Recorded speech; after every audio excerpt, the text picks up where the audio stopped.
So Nigeria cracks down. Protesters charged with treason and military incitement. As a matter of fact, there's a short video that I think we should play here. Let me see if I can find it real quick.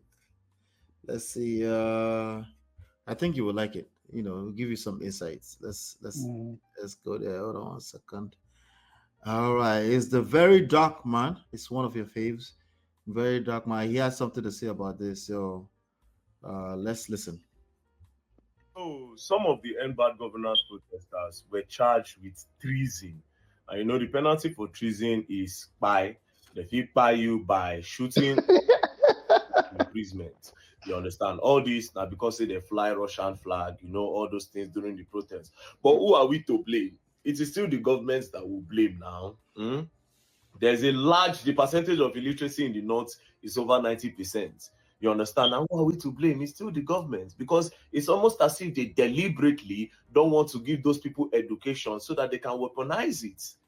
Yes, now, a lot of northern states, they know they go school so that they can weaponize it anytime that they lie. They can use it during election. They can use it to cause any problem they want to cause. That is why most of them, they don't let most of these northerners go to schools. Now the thing don't cast now. They don't rub them for our face. You understand? When I don't go carry them saying that treason. Who are we to blame? You people are the genesis of the problem. You are the genesis of the problem. I can beat my chest to tell you that those people that were charged for treason, if you carry them now, and you tell them that what is the color of Nigerian flag, most of them will not know the color of Nigerian flag. I can beat my chest that 80% of them don't know the Nigerian flag is green, white, green. You understand? They don't know. And who knows, maybe they think that they've changed the color of Nigerian flag to Russian flag just the way they changed the national anthem. Yes, now, it is possible. You temper justice with mercy. That sentence is very harsh. While I also Okay, first of all, it's not a sentence yet. I think it's a charge. But I'm looking at a report on Reuters. Nigeria on Monday charged 10 people with treason and conspiring to incite the military to mutiny following last month's nationwide demonstration that saw thousands take to the streets to protest against the cost of living crisis. The protests were met with a deadly crackdown by security forces, and Amnesty International said at least 13 people were killed. Security forces denied using lethal force. The 10 men were arraigned in the Abuja Federal High Court and entered a non-guilty plea. They face the death penalty if convicted, human rights lawyer Ini Behe Effiong said. What are your thoughts around this? Let me collect your thoughts around this. We'll call it a day. Thank you very much. This is really sobering. It calls for sobriety on the part of all of us that in this time and age, this is where we find ourselves in Nigeria. I don't even know why anybody will be so, yeah, will be, how do I put this? Why should anybody be fixated on the idea of giving death penalty? Concerning what? Now, in America here, because they love to, they hate to hear anything in America now. And I do not know if I'm going to draw that conclusion that they hate America. I don't want to think that way. But really, when you see leaders who look towards the east, turning away from the west, you don't come to America as you ought to, and then you go towards China, or you begin to play up Russia and what have you. So where was this government when Tinubu took actions against the Nigerian coup plotters? And then the next thing was that the government in Niger turned towards the government of Russia for backup. And then did you notice the sentiments being expressed by northern elites, the solidarity they gave to Russia, that maybe Russia should also come to Nigeria? Expressly and explicitly, they said, they themselves told this discussion on probably America should establish a military base in Nigeria. Something that is not even of interest to America itself. They started that debate, and then they started calling for, they preferred Russia to come to the north. That is one consideration that everybody should ponder over. How we got to where we are now. Number two, before you say you are going to hang such a charge on people and probably make your case beyond all reasonable doubt in civilized climes, the jurisprudence would demand of you that this person you are charging, is it, underline the phrase, knowingly, the word knowingly, has he knowingly committed this crime? Is it knowingly in breach of this alleged or this allegation? So how many people did Nigeria educate? Because I was way out of the university before I left Nigeria, and I practiced as a professional journalist all over Nigeria.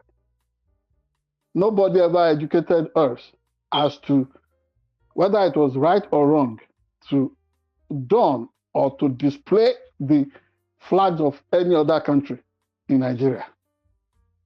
Are you listening to me, Ola? I can hear you. I can hear you. Yeah, I've never heard it too. I was educated. Even as I'm talking to you now, in America here, you go to certain offices, you find people simultaneously displaying the flag of Nigeria alongside that of America. Of course. Of course. When we display our masthead, SharpEdge News Television, you see the flag of Nigeria showing side by side that of America. So should America come and arrest us now that that we have wrongfully displayed Nigerian flag? You see, the idea that Nigeria does not know the blowback that can come from all these funny things they toy with. Just because you want to be a maximum ruler, you want to be totalitarian in your control of your country. It makes no sense that Nigeria is still dealing with this type of things. You go completely berserk and autocratic without caution. You know, they started with this idea of, they display Russian flag and they are going to be treated with treason and all that. This is showing you that if these people were able to catch some of the people whose names appear on their watch list, what they are going to do to them. And Tinubu was one of the people who condemned the judicial execution of Mr. Ken Saro-Wiwa under Sani Abacha. He is fast moving. Is moving the ship of Nigeria State. Is this one of those places where they will say, let the DSS do their job. I am not part of what they're doing over there. Is this where they normally will say? They would try to underplay their involvement. They are the ones. They are the puppeteers. They pull the string concerning what they want to do. Yet they will say, it is the system. Let the law take its course.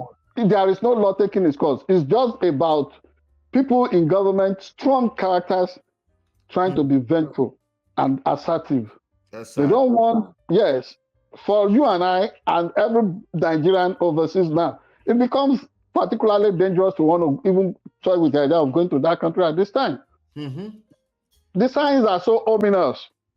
It's almost like Prophet Agabus in the Bible coming out to say, who owns this, what's it called? This gado, something belonging to Apostle Paul. So shall you be tied and then delivered to authorities in Rome and face death.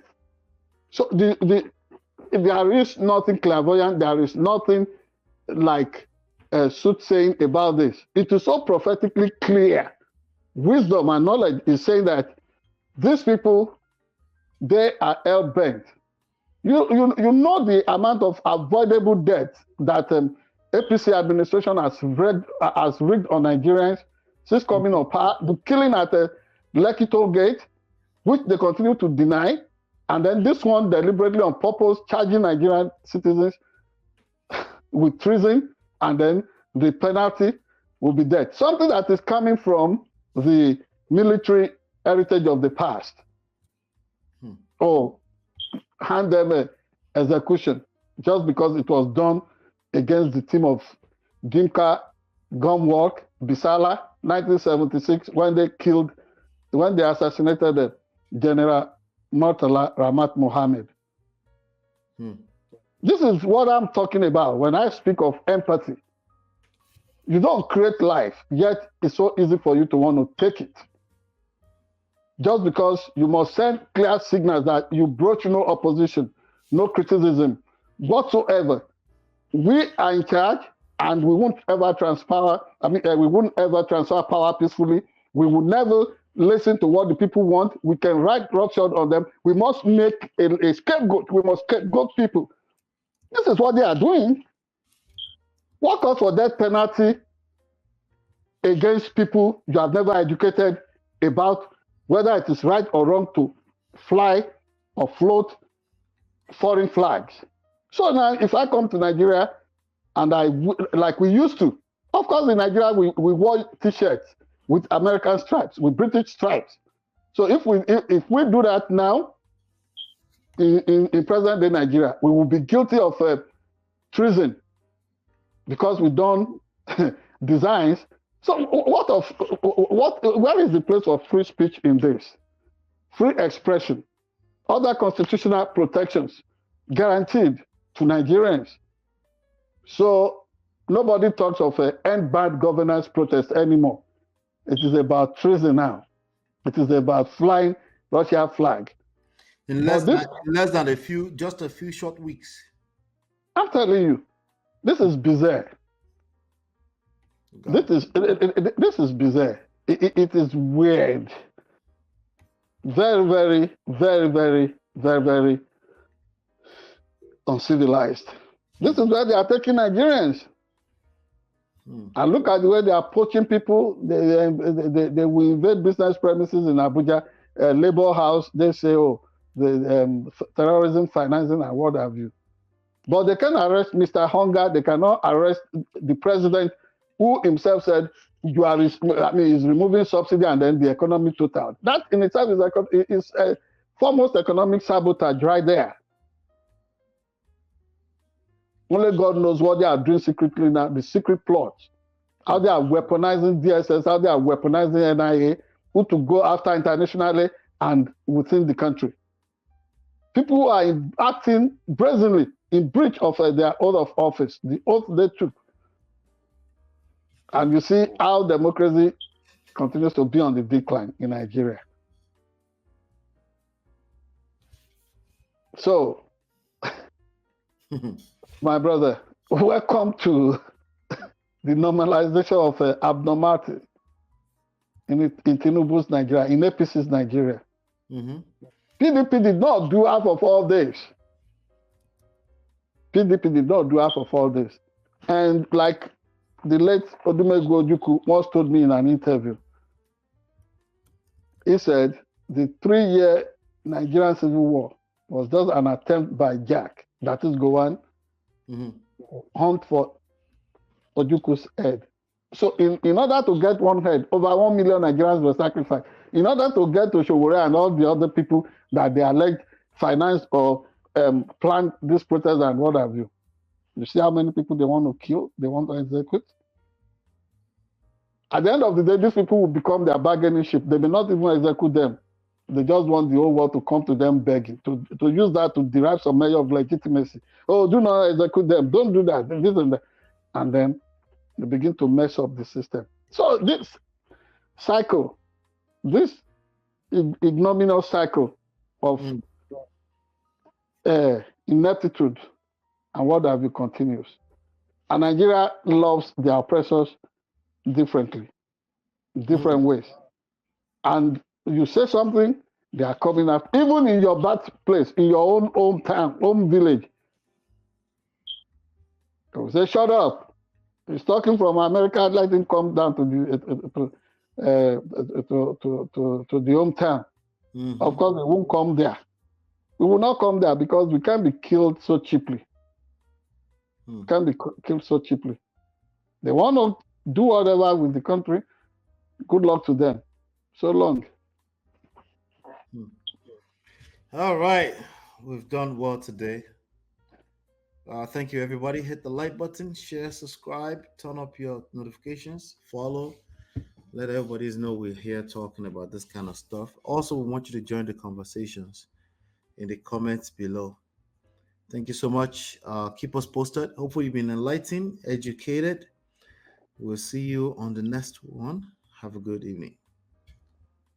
Thank you.